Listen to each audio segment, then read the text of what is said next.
Hi guys, I hope you can help. Shall we start that again?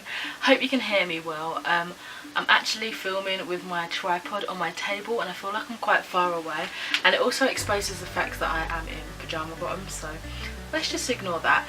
But again, I want this to be like another chilled sort of film wrap up. I'm in a bit of pain. My wisdom teeth every now and then really flares up badly. All three of them, like across here, are out pretty much.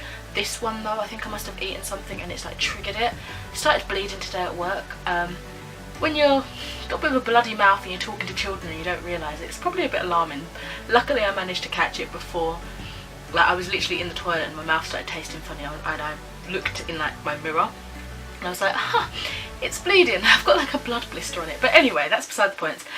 So I mentioned briefly before in my failed like wrap up, because I was going to do this video last month but I didn't in the end.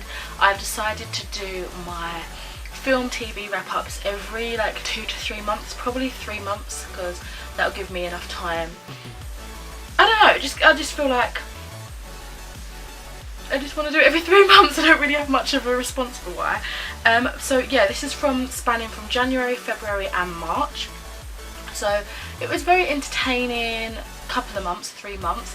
I was actually gonna do film and TV together, but I decided it'd be interesting to just split it. So this is just films, and then in a couple of days, probably around the later half of April, I'll upload the TV show reviews. So let's just get started. So in January I only really watched one thing of note, and that was the new Mary Poppins, which was Mary Poppins Returns. I gave it a 4.5 out of 5 stars. I thought it had such a stellar cast, like they were just so captivating to watch. I really enjoyed like the enthusiasm. It just made it really nostalgic of the original film. Again, I loved the story that they did this time around and the nostalgia. There was like a lot of little nods to certain things from the previous film that I felt like I picked up on. And I feel like Emily Blunt was fantastic as Mary Poppins. There was a lot of people that, for example my cousin, I think she said she didn't want to see it because she really enjoys, I think it's my cousin that said this, really enjoys the original and she kind of didn't want to risk ruining the image. And some people, I feel like they said they had a little bit of issue with Emily Blunt. Apparently she was too strict, or not strict enough. Someone said something, but I thought she was perfect. I quite like her as an actress anyway, and I feel like she really delivered the role well. Of course it would have been nice to have, is it Julie Andrews, back at it again, but it's not set so long. Or is it? I feel like she could have. Anyway, that's besides the point. But it was nice to see a fresh face in the role of someone so beloved. I feel like it was done really well. After that, in February, I watched Bird Box. Now I'm not going to talk too much about this just because I am hoping to do a TV versus film showdown. Not TV, book versus film showdown. But overall I gave it 4 stars. I actually really enjoyed it. I feel like I was missing some sort of closure. It was a little bit too open-ended for me to like fully feel satisfied after the film was done.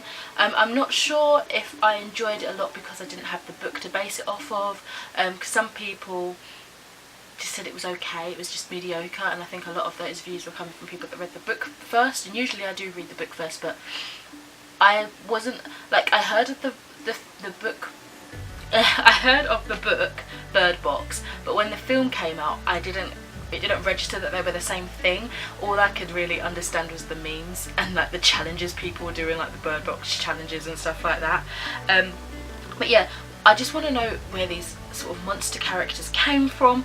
Why did they work this way? I'm left with a lot of unanswered questions. I would have liked to have known more from that front. I don't know if the book's going to give me any more closure in terms of that. It might have just missed it out of the film, but I'm not too sure. It was really emotive though. I feel like the way it was acted and the storyline was brought together was really one that tugged at my heartstrings to some extent.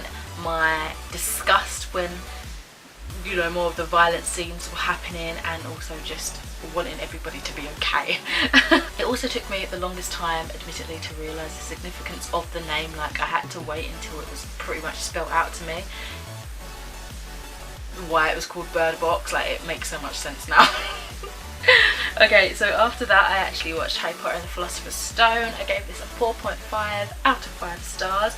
I've reviewed this film already, shortly after reading the first book a few years back. I think I looked it up and it was like June 2017, it's in that wrap up. I wanted to watch the third film because this year so far I've been continuing on with the books. I've read 2 so far at this point, and I wanted to kind of watch the film relatively soon after reading each book, and I couldn't remember if I'd watched the second film, so I just thought I'm just going to start at the beginning film wise and just watch them somewhat back to back. Felt like Hermione was so annoying in this. I don't know if it's just me, but she just really aggravated me to begin with, so much so that it actually made me chuckle because it was almost an endearing sort of feel, because I've grown to like her as a character throughout my time reading the books and watching some of the films, so that it wasn't too much of an issue. But I don't know, it was a bit of both. I honestly loved how some of their awkward acting was. Like, it did get a bit annoying, a bit tedious, but it was so cute because you're like, oh, this is like their first film,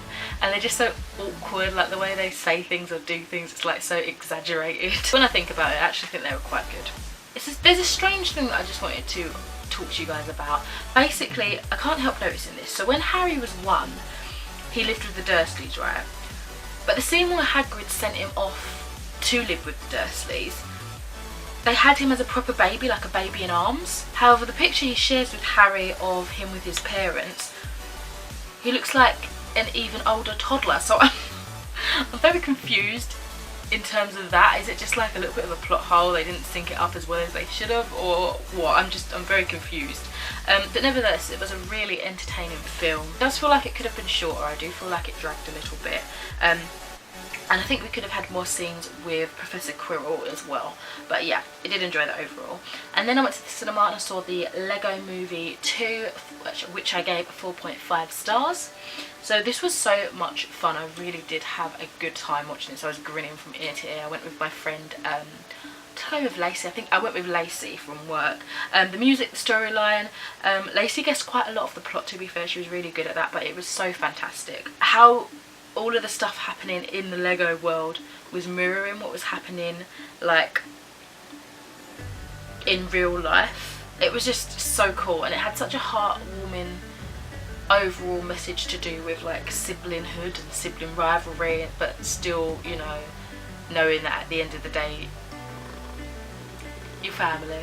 So get on, play together, have fun. It was just so sweet. I was a little slow on some of the jokes. I feel like they do have a lot of jokes aimed at adults and maybe some of the older adults as well, but once it finally clicked, I thought they were hilarious.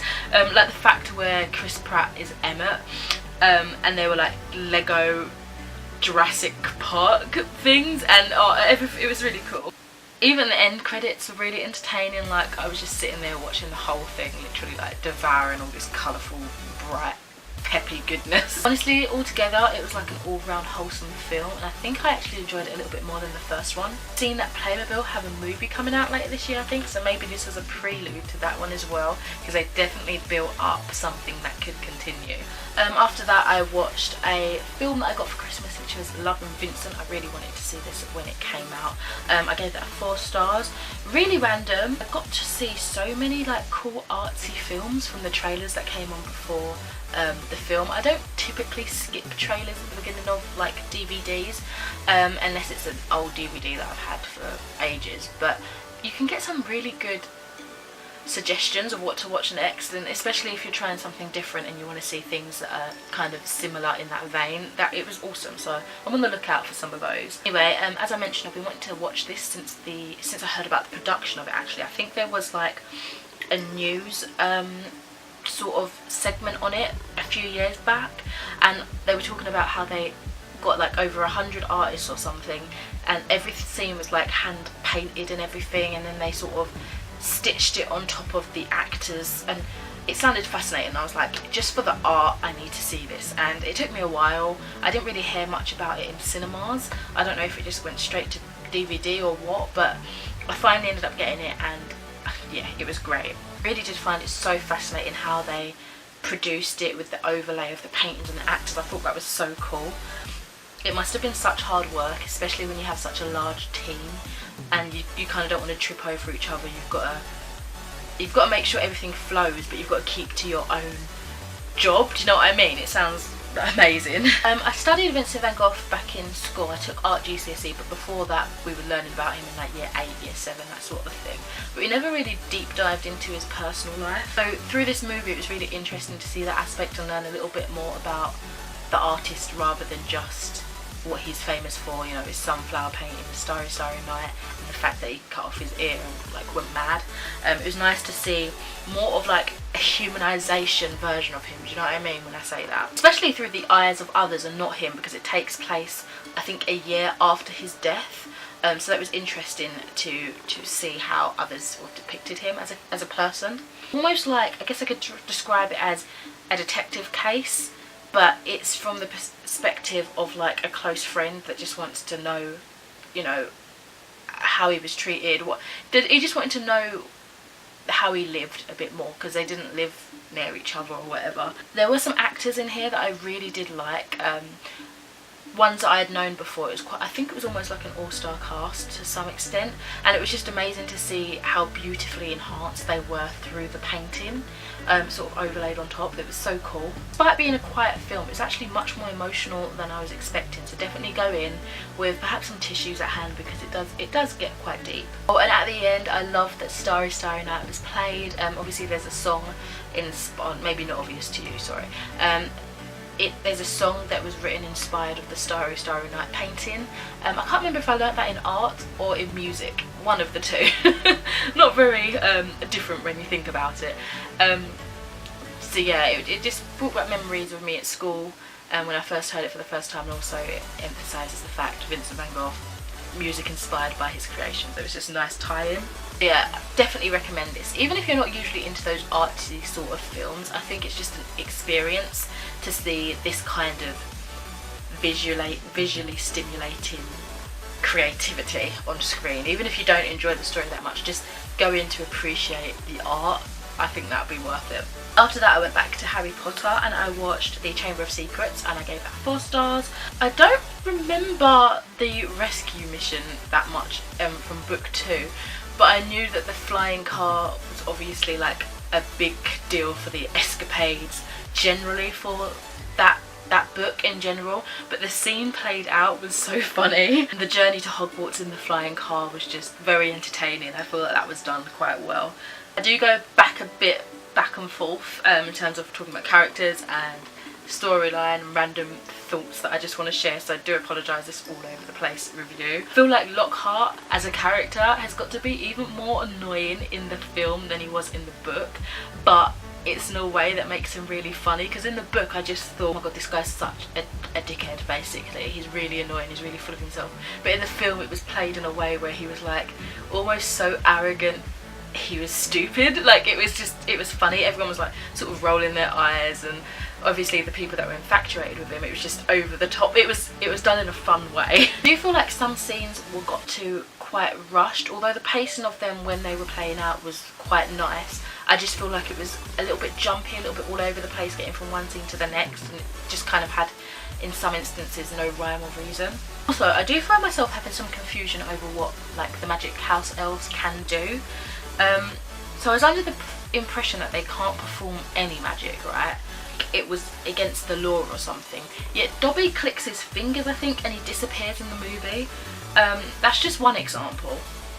However, when I was reading Goblet of Fire later on down the road, something was mentioned about their own brand of magic, so I don't know if it's just something that I will learn as I go through the books, like that they can do this. I was just very confused, because I thought, from my understanding when I read some of the books, they couldn't do magic. I don't know. Maybe they just was under law not to do it. I might have just missed that part. I was thoroughly confused, but I was happy to see Moaning Myrtle in this. She really makes me chuckle in the film. I think she's such a funny character. I'd love to see more of her. These films though, they're so long, and for some reason I thought it'd be a good idea to start this film at night. I'm not a night owl. I fall asleep at like 9, half 9. So I ended up finishing it the next day, which was not too bad. I would prefer to watch things like in one sitting, but it wasn't too bad. But yeah, overall this was super entertaining. It brought the book to life quite well. It still has that awkward acting that the first film has, but you know, improvement. So that I went straight into Harry Potter and the Prisoner of Azkaban. Gave that 4 stars. Yeah, this is where I will warn you, this is like a stream of consciousness. So what I will say is it's quite a lot, so I'm just going to literally read, and then if I need to expand on what I'm saying, I'll just ad-lib as I go. So I've written, I was dreading watching this one because the Dementors scare me, and that's all I remembered from when I saw the film before. But before we get to that, I've got to say the pacing of this was a bit crazy. Like the start with the aunt coming to visit happened all so fast, literally within 5 minutes of it all starting. It was literally rapid. And what was up with the shrunken Caribbean head in the night bus? I imagined the Grim to look way bigger for some reason, so it was almost underwhelming when we did see it. Like, he's pretty much the size of a regular dog, so I was like, oh, that's not that menacing. I feel like Harry always has this like smirk about him, like he can't help but find everything funny, and it's actually very endearing. I love that he sticks up for himself more in this film, particularly to the teachers, as he does to the bullies in the book. I don't know why the teachers get away, or some teachers and some students get away with treating him like that, people like that in general. Like, that's terrible. Also, why can some wizards do magic without a wand? It was interesting to see how the plot differs slightly from the book. For example, the way Harry finds out he's in mortal danger. Like, Mr. Weasley tells him outright in the movie, whereas in the book it's more drawn out and he finds out by accident, and there's a little bit more hush secrecy around it. And also how Hermione gets Crookshanks in the book, that shows the first sign of suspicion for me. So to be honest, I prefer the book's plot, but it's totally understandable that they needed to cut things out from the movie and speed it along a bit and just make it more enticing for people of different ages to enjoy and watch and get to the point. So I do see why they did that. I proper chuckled when I realised Dawn French was the fat lady portrait. She's so funny. They made Peter look really funny. I envisioned him more weak and fumbling, almost pitiful, but he was too comical in his appearance in this, Peter Pettigrew I mean. The whole scene in the tree would have been more moving if it had a little longer screen time, so relationships that developed after that would have felt more real and more like polished, you know. And the whole scene felt different. Again, I preferred the book's execution of it, but this was still entertaining.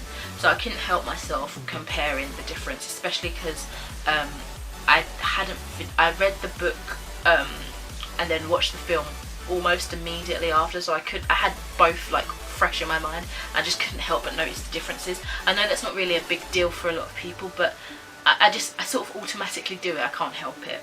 So I feel like I need to say. The werewolf looks terrifying in this, and also the random loophole that I noticed while watching. Don't let anyone see you. But the rescue mission, they had to try and save someone, thus being seen. Right? As for the Dementors, they're not as scary as I recall, but they've imprinted that in my mind, so they'll probably always make me a little bit uncomfortable. So I managed to get through this film. And then that brings us into March. So the first film I watched in March was Captain Marvel, which of course I gave 5 stars. The experience seeing this just felt amazing. It was like otherworldly, quite literally, when you think about the plot and the setting and that. I was initially worried because it was a weekend that I saw this and it was packed with kids. So I was worried they wasn't going to shut up because they were a bit rowdy and a bit loud before the film started. Once everyone settled in, the atmosphere it was great. The film's basically modelled as the starting point for like Marvel in a way. Marvel heroes, should I say, and it was done fantastically. Everyone clapped for Stan at the start, and also when his cameo came in, it was like, oh, it was amazing. It was a really nice sense of community, almost, as weird as it sounds. I absolutely loved the music, the dialogue between characters, especially Veers and Fury, was very funny, and the plot and overall meaning of this film was just phenomenal. I love that Veers basically goes by the belief that just because you're an emotional woman and a weak human, it doesn't mean that you can't be a hero. You don't have to prove anything to anyone besides yourself, which was just an awesome sort of rule to follow. It gives you even more reason to get back up and try again, because of all the people telling you that you can't do something. It makes you want to do it even more, you know what I mean?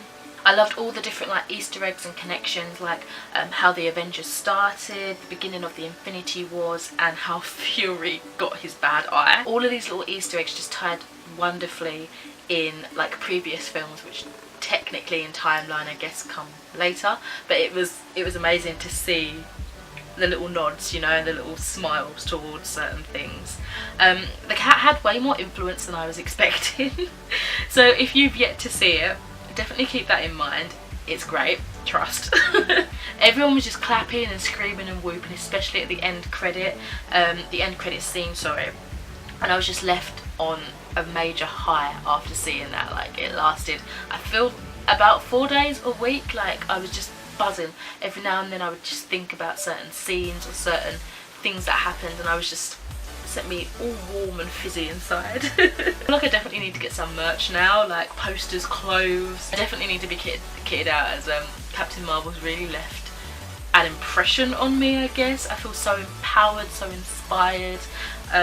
One of my favourite Marvel films now, hands down, definitely. And then again, coinciding with me reading the book, I watched Harry Potter and the Goblet of Fire, which I gave, I don't know why my hand's like this, which I gave a 4.5 stars. Again, this is kind of like a stream of consciousness, and I can't keep it all in my head, so do apologise whilst I just read it to you. I know this is not the best way of doing a review, but I need to keep myself centered when I do these things. So I recently read the book, and once again I wanted to follow up with the movie. I think subconsciously I was put off a bit longer because I thought it was going to be scary, and what with the start of the deaths, etc. in the book. Mum actually asked me if I was crying at that point. My eyes must have been glazed because it was a sad scene that was happening. And also because when I read about the Quidditch World Cup, it absolutely bored me, I will be honest. So I was worried that I was just going to be bored throughout this film. But the beginning pretty much jumped straight into that, skipping the more filler, slower portions of the start. And I'm glad they skipped that too, as it took up so much of the novel. But knowing now what it's missing, I did feel that it was rushed, very cut and paste, you know, knowing the amount of context that was in the book that they didn't put in the film. It was like, whoa, that was a lot that you just cut out. I actually forgot that Robert Pattinson plays Cedric in this. I don't know if I had seen this one before, or at least not fully, but I feel like going back I recognised Robert Pattinson being in it. But at that time, Robert Pattinson wasn't the be all and end all for me. He was like, for me, his claim to fame was when he was in Twilight. I was obsessed with those films. Anyway, as you can imagine, I got very attached very quickly. I remembered his dad as the guy who plays his dad played this creep in Hollyoaks. He was really weird, like years ago. I don't know if you guys remember. He was like a paedophile sort of thing. I didn't know David Tennant was in it either. I was very excited. And then I also recognised Grace Vickery from The Ugly Face of Beauty on YouTube. I was seeing all these different people. I was like, is that her? So I googled it. And then she had a video from like 2012 saying, yes, I was in Harry Potter. I haven't watched it, but it's definitely her. Winky didn't get the blame initially. In fact, she wasn't in it at all. Like, this whole character was just completely ghosted, didn't exist. Neither was Dobby. He wasn't in this either, and he contributed quite a lot, I feel, to the actual book. They used Neville for Dobby's parts to some extent. I don't know, I just thought that was a little bit weird. They already boldly saw someone send the death mark, so they used this character instead of Winky from the get-go. I missed the lack of teasing of the younger students not knowing about the Triwizard Tournament. I thought it was nice when in the book they had this sort of, I don't know, this little thing going on with the older students who knew about it and knew it was coming up, and they were like, oh, it's going to be a great year at Hogwarts this year, and all younger students were like, what are you talking about? But they just seemed to already know in the film. What else? It sort of diminished its power a little bit, sadly, unfortunately for me. Madame Maxime's girls were super cringy, especially when they first came in and they were doing all this stuff. I was like, what? I was really hoping to learn more about the Vila, but it was just not mentioned really at all in here. I don't recall Mad Eye Moody being Scottish in the book, but it makes sense as, spoiler if you haven't seen it already, spoiler, he's really Crouch Jr., which is funny because it's played by Tennant, who's Scottish, but he's doing an English accent in this. Mind blown, right? I just thought it was amusing. Spoiler over. It was interesting to see the differences, but they tell all the students everything about the tournament, as as and when and a bit late. At least in the book it felt like a surprise, but the film made it look like they just so happened to forget to tell the random bits until later. It just didn't space out very well for me. Nevertheless, I really did enjoy this for what it was. I just really noticed this time round how much was missing. Despite already having the nearly 3-hour length in film, it was so condensed. I think this was one of the most enjoyed films too. Helps that the acting was much better, despite me being picky, which is funny as I was the same with the book, so just thought I'd have those random little things there. Also rewatched the first Hobbit movie, the live action Beauty and the Beast, and Suicide Squad just for the shits and gigs. And that brings me to the conclusion of this video. A bit all over the place, but I feel like it's almost a bit neater, a bit more put together somewhat than some of my other times. I feel like I space out how many films I typically watch a bit nicer than just having this massive list to go through every month. But yeah, thank you so much for watching. Let me know if you checked any of these films out and what were your favourites, and I'll speak to you in another video soon. Bye.